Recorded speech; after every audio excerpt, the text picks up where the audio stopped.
La Minute Coaching avec Marie-Pierre Prudhomme. Bonjour à tous, nous retrouvons Marie-Pierre Prudhomme, coach de vie. Marie-Pierre Prudhomme, bonjour. Bonjour Julie.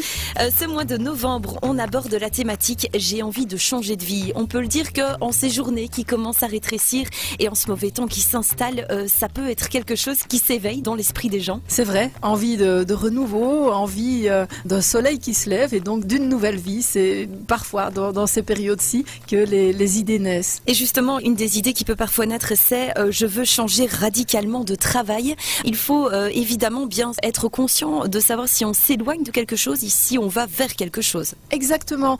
Parfois, l'envie de changer radicalement de travail, elle vient après une période qui a été difficile, comme des périodes d'épuisement, des périodes de burn-out ou de difficultés relationnelles au travail. Et suite à ça, peut naître cette envie, je veux changer complètement peut-être de secteur d'activité, de domaine professionnel.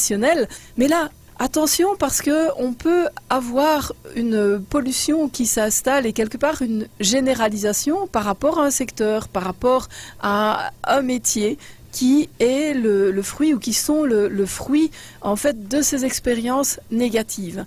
Vouloir tout quitter, en soi, parfois c'est l'unique solution et c'est une question de survie.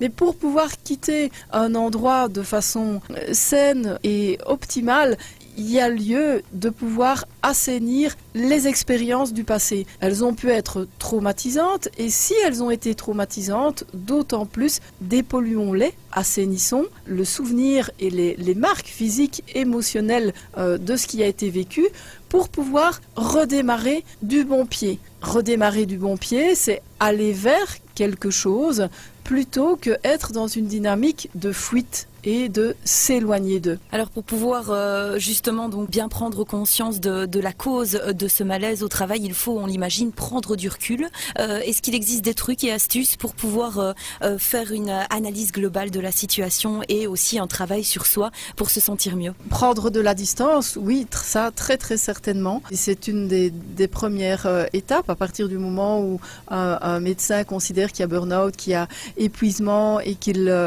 donne des jours de congé, c'est déjà de vraiment respecter. Parfois ça paraît très long, mais si lui considère qu'il y a lieu de se reposer pendant 1 mois, 2 mois, voire 3 mois, ce qui est tout à fait fréquent lorsqu'il y a un problème de burn-out, respecter la consigne du médecin et puis se faire aider. C'est une démarche qui est très fréquente. J'accompagne assez bien de personnes en coaching humaniste global qui ont cette demande suite à des difficultés professionnelles et qui sont très loin, qui sont dans des épuisements où il y a une confusion et un mélange total dans les difficultés professionnelles, personnelles et où tout va s'en mêler. Et dans la première démarche, dans les premières séances, justement, on va travailler sur démêler, sur prendre de la distance et revenir à soi. Et donc, prendre de la distance et prendre le temps d'analyser le problème.